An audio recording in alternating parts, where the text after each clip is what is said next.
All right, we want to take a look at the forecast in a minute. Just a reminder for stargazers, a celestial treat late tonight into tomorrow morning. Total lunar eclipse, also known as a blood moon, will be visible across the U.S. for the first time in nearly 3 years. So at around 2 o'clock, 2:30 tomorrow morning. Yep. That's when we'll see this. So we say late night because many of you will be asleep. That's when our day usually starts. Well, before we were saying on Friday, get out there, and folks were thinking Friday night. Right. And It's it's like, no, clarify. it's actually Thursday night in the Friday morning. So 2:30 to 3:30 in the morning. I'd say set your alarm clock for 3 a.m. It's going to be worth it. Yep. And you don't have to go to a dark place. You just have to go out to your backyard or your balcony or whatever. Just look up and see it. It's great. Yep. Looking should be forward to it. amazing. All right, here's a look at the exact breakdown here. As the Earth's shadow will cover the moon here. 2:26 in the morning, that's when maximum eclipse begins, and that will continue until about 3:30. So again, you have that 1 hour window from 2:30 to 3:30 that eventually the eclipse ends at 4:47 in the morning, and then we move on. But it should be pretty awesome to get out there. Hey folks, cloud cover for tonight. Not too bad. Things are looking quite clear. South of I-70, few clouds. That's pretty much it. That would be for 3 o'clock in the morning heading into tomorrow morning. But our attention is mainly focused on the possibility of severe weather here on Saturday starting at 4 o'clock. And we've got your wind, we got your rain, we even have your possibility of hail. This is going to be a level 2 out of 5, so kind of a low to moderate end threat, but we'll walk you through exactly how things play out.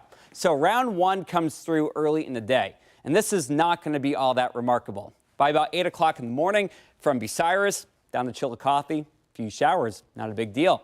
But as we head towards 4 o'clock, 5 o'clock, and 6 o'clock, now we're starting to get more severe storms riding in from south to north here. And where you get these blotches of yellow and even some orange, that's where we could have some hail, damaging winds. The other threat, flooding, as we get some of these darker yellows. Look right here, 1 o'clock in the morning, that's where your flood threat will be if you're going to be out there traveling late Saturday night into Sunday morning.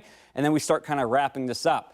This is going to be fueled by what we call an atmospheric river. Okay, we're looking at upper level moisture in the atmosphere at 30,000 feet. We got this conveyor belt of juicy moisture coming in from the Gulf of Mexico here.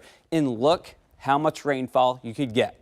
We're talking 1 to 2 inches. Doesn't sound like a lot, but if you get all that in under 6 hours, flash flood warnings may be issued. The other piece of the pie will be, on top of the flooding, the threat of wind, which we'll talk about in one moment. But right now, we do have a level 1 out of 4 risk of flooding. Remember, if you see moving water, it only takes 6 inches to sweep you off your feet. So be careful with that. That risk obviously higher the farther to the south that you go. All right, the wind. Look at this right here. What time? 2:30 on Saturday. Some of you guys are looking at gusts between 30 and 40 miles per hour. There may be even an isolated gust to 50 miles per hour as some of these storms move on through. So again, we want you to be prepared for this.